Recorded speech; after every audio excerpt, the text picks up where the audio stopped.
ધન્યવાદ છે. આજ આવા પાવન ધરા વિશ્યા મુકામે રવજીરામ મહારાજની નિર્માણ તિથિની નિમિત્તે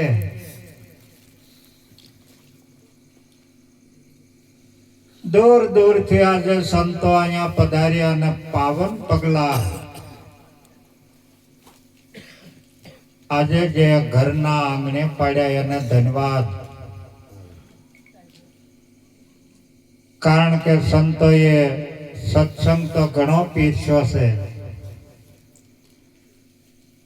પણ કહેવાનો હેતુ શું છે?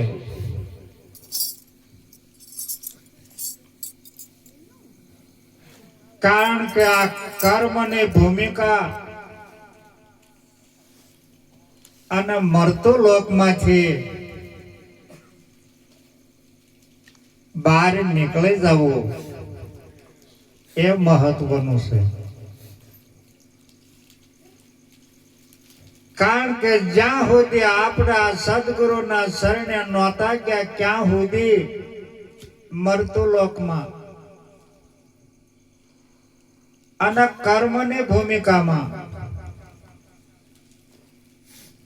અને જ્યારે સદગુરુ મળ્યા છે ત્યારથી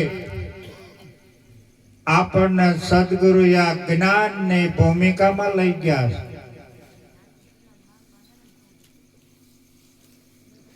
અને દરેકને સતલોકના વાસી બનાવ્યા.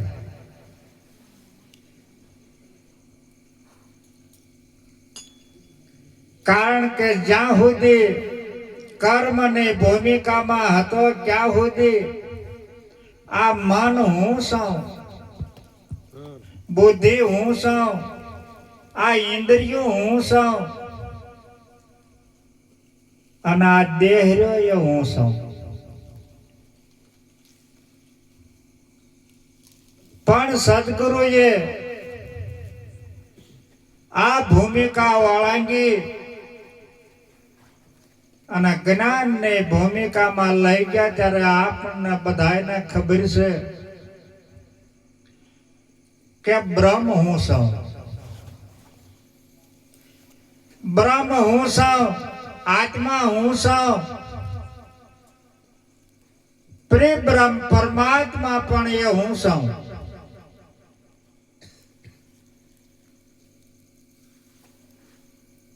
સત ચિત ને આનંદ મારું સ્વરૂપ અને હું સચિદાનંદ છું. હું સર્વનો દ્રષ્ટા છું, સર્વનો સાક્ષી છું અને સર્વને જાણવા વાળો છું. આ આપણું સ્વરૂપ. આ સ્વરૂપને જ્યાં સુધી આપણે નક્કી ન કર્યું હોય અને હજી જો આ દેહના ભાવમાં પડ્યા હોય તો સમજી લેવાનું કે હજી આ મરતું લોકમાં છીએ.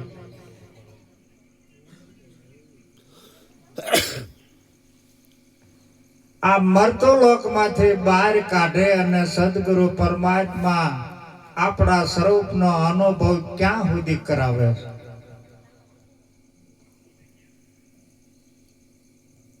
કારણ કે એક ઓરડામાં અંધારાનો ભરેલો હોય અને એ અંધારું આપણે બહાર કાઢવા માટે બ્રહ્મા વિષ્ણુ મહેશ અને દેવ અને દેવીઓનો આરાધના કરો તો એ ઓરડામાંથી અંધારું નીકળી જાય નહીં. અને આપણા ખેડૂત ભાઈઓ કદાચ ખપાળિયું લઈ અને પાવડા લઈને જો એ અંધારાને બહાર કાઢવા માંડે તો નીકળી જાય.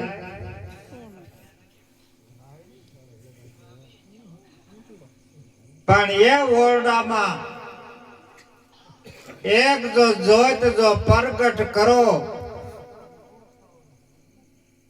તો અંધારું નીકળી જાય. ખરું ને? એમ હવે આપણે ઉપર આ સિદ્ધાંતને લાવું છું, કારણ કે આ બધા ઓરડા અંધારાના ભરેલા હતા. આ બધા ઓરડા એ અંધારાના ભરેલા હતા. એના માટે આપણે જપ તપ તીરથ વ્રત યોગ ને યજ્ઞ ને આવું બધું કરતા, પણ છતાંય આમાંથી આ અંધારું નીકળતું.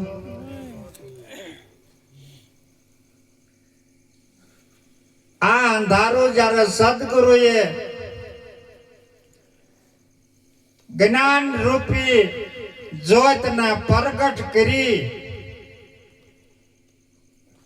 એટલે અંધારું નીકળી ગયું. કારણ કે દેવ ને દેવીઓ ને બ્રહ્મા ને વિષ્ણુ ને મહેશ ને આ બધાની આરાધના કરીએ ને અને કરતા,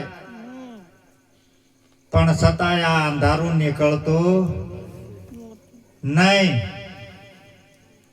પણ જ્યારે સદગુરુએ આ જ્ઞાનની જ્યોતિ જ્યારે પ્રગટ કરી, ત્યારે સ્વયં આપ પોતે થઈ ગયા.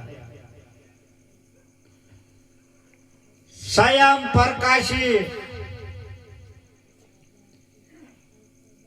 સ્વયં નો અર્થ એ ચંદ્ર અને સૂર્ય અને 9 લાખ તારા જો પ્રકાશી રહ્યા હોય તો એ સ્વયં થી.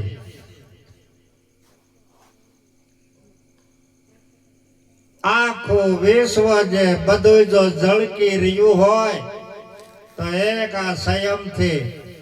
સ્વયં એટલે કોણ? સ્વયં એટલે સદગુરુ પરમાત્મા પોતે. એના પ્રકાશથી આખું વિશ્વ પ્રકાશી રહ્યું છે. પણ અજ્ઞાનની અવસ્થામાં જે જીવન ગુમાવતા હોય એના માટે આ પ્રકાશ પડતો નથી.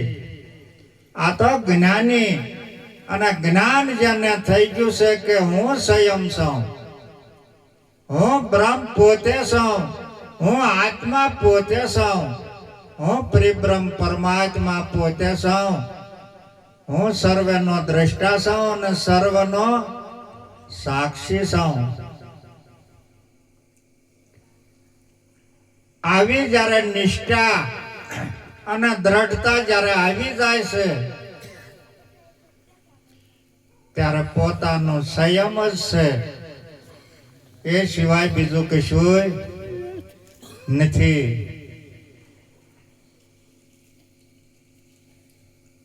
એટલે હરજીવન મહારાજ કહેશે કે પ્રભુને તમે ક્યાં ગોતો છો? પ્રભુને તમે ક્યાં ગોતો છો? તોડો કપટ તડાકા તો પ્રભુ તમારી પાસે. સુભાજિત કહેશે કે આ ધર્મ તો ધર થકી છે, આ ધર્મ રહ્યો તો ધર થકી છે, અનાદિથી છે, પણ તજો કપટ તમામ.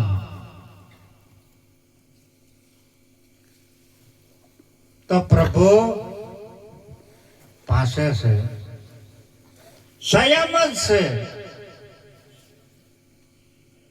એટલે સંત કબીરે જ્યાં સુધી સદગુરુ નતા કર્યા ત્યાં સુધી એના મનમાં એવું હતું કે હરિ કઈક દૂર છે, હરિ કઈક દૂર છે. પણ હરિ તો હરદાની માય, પણ આડે કપટની ત્રાટે કે નહીં. હવે કપટી કોણ છે એનો પણ હું તમને અનુભવ કરાવું. કારણ કે જો આમાં કપટી હોય તો આ તમો ગુણ રજો ગુણ ગંગા સચીએ કીધું છે પાનબાઈ ને કે તમો ગુણ અને રજો ગુણ નો આહાર ન કરવો પાનબાઈ, અને સત્વ ગુણ નો આહાર કાયમ કરવો. પણ સત્વ ગુણ ના બે વર્ણન આપ્યું છે કે એક શુદ્ધ છે ને એક મલિન છે. હવે શુદ્ધ કયો છે કે જે આ પરમ તત્વને જે જાણે છે અને એ જે જાણે ને એનામાં રહેશે એ સત્વગુણ શુદ્ધ છે. કોઈ જપમાન તપમાન તીર્થમાન આવામાં જે મથતા હોય તો આ સત્વગુણ છે એ મલિન છે. મલિન કેવી રીતે છે કે આ તમારા ઘર સુધી આ ફૂગવા દે નહીં. કારણ કે આપણે જે ફૂગવાનું છે એ આપણું જે નિજ સ્વરૂપ નિજ સ્વરૂપ અને આપણું જે ઘર છે એ પણ નિજ. એટલા માટે આ વર્તીને નિજ વર્તી કરી નાખજો. નિજ વર્તી થશે તો બાહિરની વર્તી બધી નાશ પામી જશે. મહાન પુરુષો એમાં કહેશે કે બહાર ફેરા ના ખાવા. સંતો તો ક્યાં સુધી કહેશે કે તનમાં તપાસી જો મારા ભાઈ આ અંદર બોલે છે કે મેં આ બોલનારો ક્યાંથી બોલી રહ્યો છે એને નક્કી કરો. જે જે મહાન પુરુષોએ આ પદ સુધી પૂજ્યા છે અને આ પદ આપણે સંભાળવાનું છે. કારણ કે મુક્તિની જો વાતો કરીએ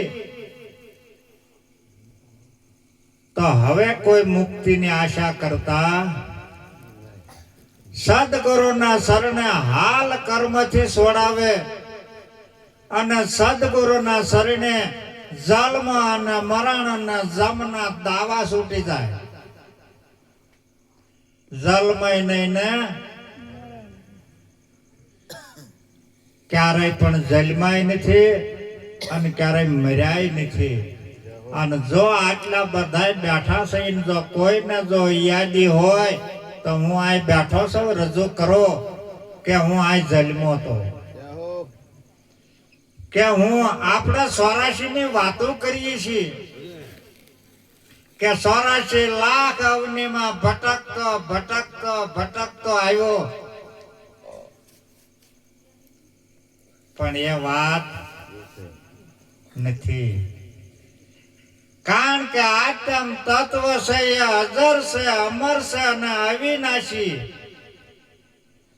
ક્યારેય જન્મ્યું નથી ને ક્યારેય મર્યું નથી.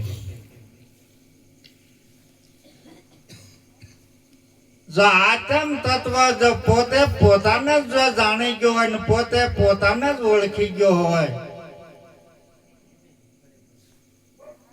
કે હું સર્વનો દ્રષ્ટા છું, હું સર્વનો સાક્ષી છું, ક્યારેય આ બંધનમાં એ ક્યારેય આવતો નથી. એટલા માટે નિરાત મહારાજે કીધું છે કે 3 ગુણ છે હમ હે ત્યાગી. પાપ પુન से न्यारा, गुरु गुरु का न जाप जाप का जोत जोत का उजारा. તમને આ ગુણ ક્યારે લાગુ પડતા નથી પણ પકડી લીધેલા છે. પકડી લીધા છે ને પકડી લીધા હતા એ મુકાવા માટે સદગુરુએ આ તન અને માન અને દાન અને શીશ એ લઈ લીધું અને આપણે કુરબાન કર્યું અને સોરિયા હાટાય નહીં, સોરિયા હાટાય નહીં. સંતોની સાક્ષીમાં દરેકે હોંપ્યું છે. અને જો સંતોની સાક્ષીમાં હોંપી દીધું હોય તો એનો ક્યારેય ધણીપણું કરાય નહીં. અને જો ધણીપણું જો કરીએ તો દગાબાજી કહેવાય કે નહીં. ગુરુને છેતર્યા એટલે ગુરુને છેતરવાનો ક્યારેય ધંધો કરતા નહીં. નક્કી જ કરી લેવાનું કે આ તન છે એ મારું નહીં, મારા ગુરુનું છે. અને મન એ ગુરુનું છે. અને ધન એ ગુરુનું અને શિષય હળંગ કોના રૂપે થયો? ગુરુના. આવા તમને હળંગ સદગુરુના સ્વરૂપે બનાવેલા છે. એટલે ક્યારેય ભૂલ ખાતા નહીં. કારણ કે આપણે આ ભૂમિકામાં હવે સહી જ નહીં. આપણું હોય તો હોય ને, આપણે આ ભૂમિકામાં નથી. આપણે વિદેહની ભૂમિકામાં છીએ. અને જો વિદેહીનો જો ભાવ જાગી જાય તો દેહનો ભાવ ક્યારે થાય? ક્યારેય ન થાય. ક્યારેય મનનો ન થાય. કારણ કે મન ખુદ પોતે જ અમન બની ગયું બ્રહ્મ રૂપે. પછી બ્રહ્મ સિવાય એ બીજું ક્યારેય ચિંતવન કરતું નથી. એટલે આવો અણમોલ જો આપણને સાધન મળ્યું છે એ ભવસાગર તરવા માટે. પણ તમારા માટે તો ભવસાગર જ નથી. આ ક્યારે વિચારતાય નહીં. કારણ કે સદગુરુએ આ મરતું લોક કહો તો આ તમારો દેહ, અને જો કર્મનો જો ભૂમિકા કહો તો તમારું આ પિંડ, અને ભવસાગર કહો તો તમારો આ દેહ છે. કારણ કે બધું ભૌતિક આમાં જ પીડ્યું છે. તમારા માટે નથી. કારણ કે તમને સદગુરુ પરમાત્મા આ પિંડ બ્રહ્માંડ થી પર કર્યા છે. તમારા માટે આ સંસાર નથી. કારણ કે આખા ભક્તે કીધું છે કે સપનું હતું એ સમી ગયું, જાગીને જોતા નક્કી થયું નિજ નામ, ખટપટ બધે ખોતા. હવે ખટપટ રહી નથી. કારણ કે હવે તો આ પિંડ બ્રહ્માંડ થી પર ક્યારેય એ જલમતોય નથી ને ક્યારેય મરે નહીં, ક્યારેય આવે નહીં, ક્યારેય જાય નહીં. આપા કારક આવ્યા હોય તો ખબર હોય, પણ આવ્યા એ નથી ખબર, અને ગયા એ નથી ખબર. આ તો બધી દેખા દેખી થી કોક ને નનામે ભાળે જઈએ ને બીજાની, એટલે એમ થાય કે એ મરી ગયો. નક્કી સમજી લેવાનું કે જે ઉત્પન્ન થયું છે એ પરલય થાય ને થાય, પણ જેની ઉત્પત્તિ જ નથી એ ક્યારેય પરલય થતો નથી. આ નામ ને રૂપ ને ગુણ ત્રણ કાળમાં તમને લાગુ ના પડે. કારણ કે આ નામ અને રૂપ ને ગુણ થી તમે પર. એટલે ગંગા સત્યે આમાં કીધું છે કે આ નામ અને રૂપ ને ગુણ ને મિથ્યા કરી જાણો પાનભાઈ, તો રમાડું તમને 52 બાર. હવે તમે તમારો વિચાર કરો, તમને ક્યાં રમાડ્યા? 52 ને 12. એ સ્વરૂપને તપાસો, એમાં કરમ છે? એ સ્વરૂપને તમે તપાસો કે એમાં જલમ કે મરણ છે? એમાં 84 છે? તે શા હારું 84 ને લાવો છે? સહેજ નહીં ને છે? અને હોય તો કહીજો. આવા જો તમને જો નિર્લભ બનાવ્યા હોય અને આવા નિર્ભય બન્યા હોય તો કયા કાળની બીક?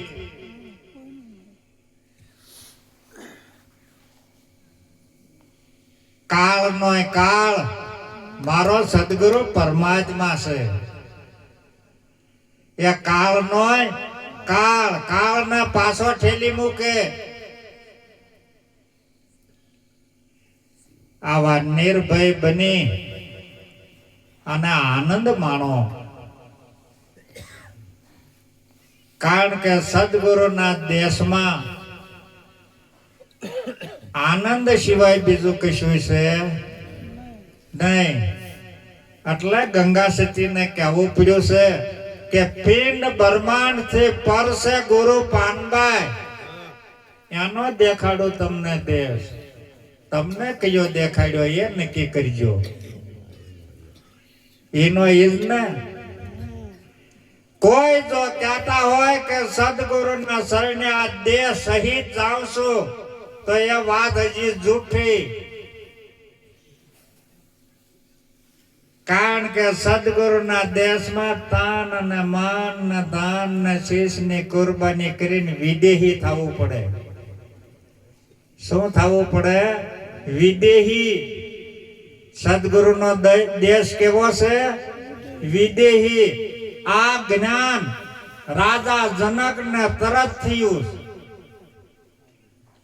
અને રાજા જનકે ક્યારે ગમે એને પૂછો કે રાજા જનક કોણ, તો તમારે જ કહેવું પડે કે વિદેહી.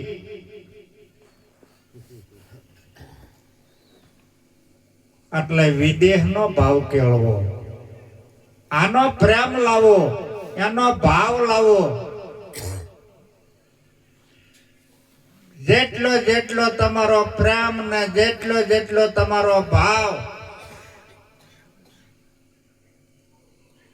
પ્રેમ વિના કદી રીઝે નહીં.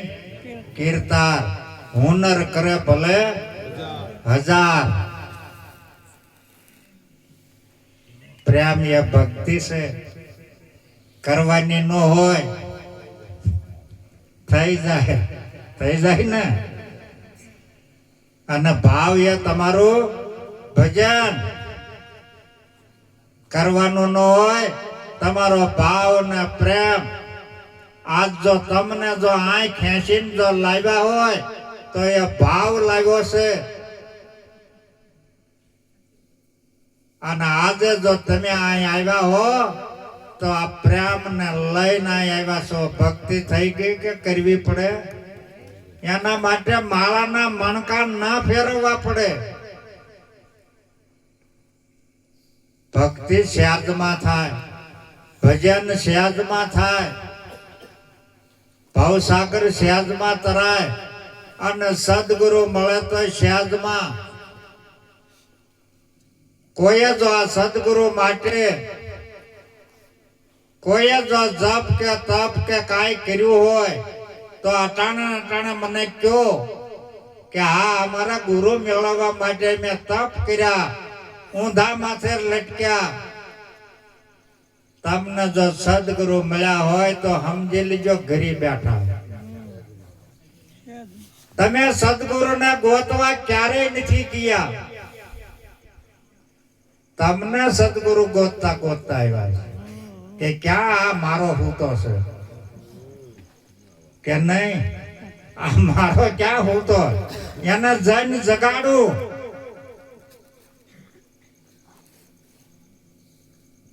કારણ કે ભગવાનને ક્યારેય ગોતવા ન જવું પડે. ભગવાન ગોતતો ગોતતો આવે. પણ આપણે આગળ આ બે મુદ્દા જોઈએ, પ્રેમ અને ભાવ. ભગવાન ગોતતો ગોતતો આવે કે નો આવે? કારણ કે એના ભક્તો ગમે ના હોય પણ એના ભક્તોની એને જ્યાં હોય નાખણે એના ભક્તોની ધ્યાન રાખતો હોય એને પરમાત્મા કહેવાય કે નહીં? હા, કરજો વિચાર. અઠવાડિયે 15 દી આપણા ફોન બધા ભક્તોમાં ફરતા હોય, ધ્યાન રાખો કે શું કરે છે. અને એ જ મારો પહેલો પ્રશ્ન કે શું કરો છો, બીજો પ્રશ્ન જ નહીં. પણ જાગી જાઓ, જ્યારે સદગુરુનો પ્રશ્ન આવે એ પ્રશ્નને બરાબર સમજી લેવાનું કે શું કરો છો? પરમાત્માનું ધ્યાન કરું છું, બીજું કરવાનું છે? બીજું કશું નહીં. જ્યારે જ્યારે સદગુરુનો ફોન આવે ને સદગુરુ એમ કે શું કરો છો, ત્યારે સમજી લેવાનું કે હું સદગુરુનું ધ્યાન કરું છું. ક્યારેય લક્ષણ નહીં તૂટે. કે તૂટે? નો તૂટે. હા,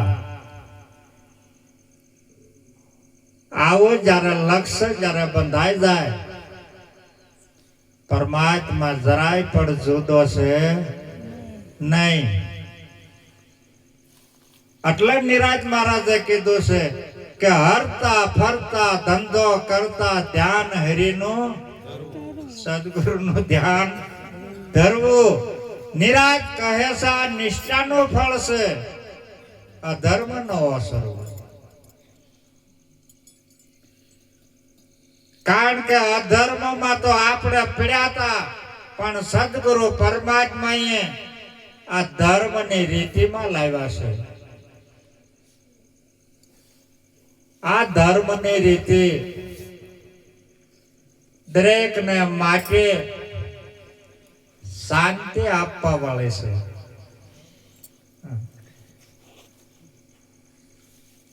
કોઈ ધર્મ ને ગોતવા જાય? ધર્મ તો અનાદિથી જેમનો જેમ છે એમનો એમ છે. અરે અટાણ સુધી અહીંયા જોવો ને, બોલો સનાતન ધર્મની જય. સનાતન કેને કહેવાય? 5 તત્વ અને 6 આત્મા, આ 6 એનું જ આ તમારું તન છે. એ તમારું આ તન છે. કારણ કે આને નીતિના નિયમમાં હંમેશની માટે ધર્મની રીતિમાં, જ્ઞાનની રીતિમાં અને વિવેકની રીતિમાં આ તનનો ઉપયોગ કરજો તો જ સનાતન બરાબર છે. નકર હજી સમજી લેવાનું કે આ તો જે બોલાવે એટલું જ છે, એવું નહીં. આને બરાબર, આને આ રીતિમાં લાવો. ક્યારે ધર્મ તમારાથી જુદો નથી. અને દરેકને વાર જો કરતો હોય તો ધર્મ સિવાય બીજો કોણ વાર કરે? ધર્મ વાર કરે. પણ જેને આ ધર્મને ધારણ કર્યો છે અને એ ધર્મની રીતિમાં, એટલે મહાન પુરુષોએ કીધું છે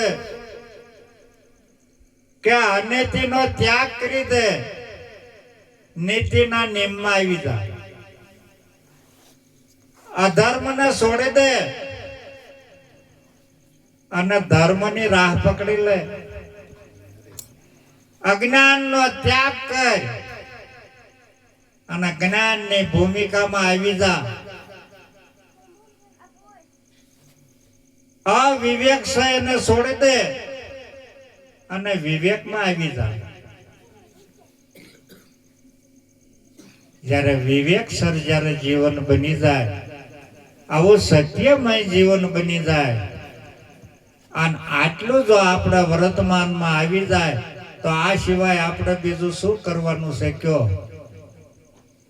કરવાનું નહીં. ક્યારે નીતિને સંભાળવાની નથી અને નીતિમાં રહેવું છે. એને ક્યારેય પછી કાંઈ કરવું પડતું નથી. એટલે મારા વાલા ભાઈઓ બધા આવી અને એને જ રાણી કહેવાય. અમારા આ મહાન પુરુષો તો ઘણી વખત કે રાણી પાળવી અને રાણીમાં રહેવું, પણ ક્યારેય એકઈ નથી સમજાવતો કે રાણી કેને કહેવાય. ભાનભાઈએ એક જ ગંગા સતીને કીધું છે કે કહેવાનું હતું એ કહી દીધું. પાનભાઈ હવે રાણી પાળવા આવો. કહેવાનું હતું એ કહી દીધું, હવે રાણી પાળવા આવો. પણ પાનભાઈએ પૂછ્યું કે હે માતાજી, તમે આ બધી વાત કરી અને મને કહી દીધું અને હવે તમે કહો છો કે રાણીમાં આવો, તો રાણી કહેવાય કોને? આપણે હજી આવડા કોઈ પૂછતા જ નથી કે નહીં. આમ જુઓ, કહે છે ને કે રાણી વિના રામ રીઝે નહીં. આટલું જે હું કહું છું એટલા તમે વર્તમાનમાં આવી જાઓ એટલે રાણીમાં, નીતિના નિયમમાં, ધર્મની રીતિમાં, જ્ઞાનની રીતિમાં અને વિવેકસર બની જાઓ. બીજી કોઈ પાળવાની છે રાણી? એ જ રાણી. એટલે સતારદાસ ને એમાં કહેવું પડ્યું કે ક્યાણે મિશ્રી ખાંડ રાણે તાતા લો, ક્યાણે કહે ને રાણે પાળે એવા વિરલા કોક. આને રાણી કહેવાય ને એ રાણીની રીતિમાં આપણું જો આ જીવન બની જાય હંમેશની માટે પરમાત્મા સંગે જ તમે સવો, બીજે ક્યાંય આગા પાછા નથી. એટલે ઘણું બધું હવે અમારે થોડાક આવડા રાહ જોઈ રહ્યા છે. કાંઈક નાસ્તાની વાત કરતા હતા અને થોડોક અમારે જયદેવ મહારાજ, હું તો હજી તો જયંતિભાઈ જ કહું છું, પણ એમના ગુરુએ નામ પાડ્યું છે જયદેવ. એટલે હવે એ થોડોક બોલે અને જય બોલાવે.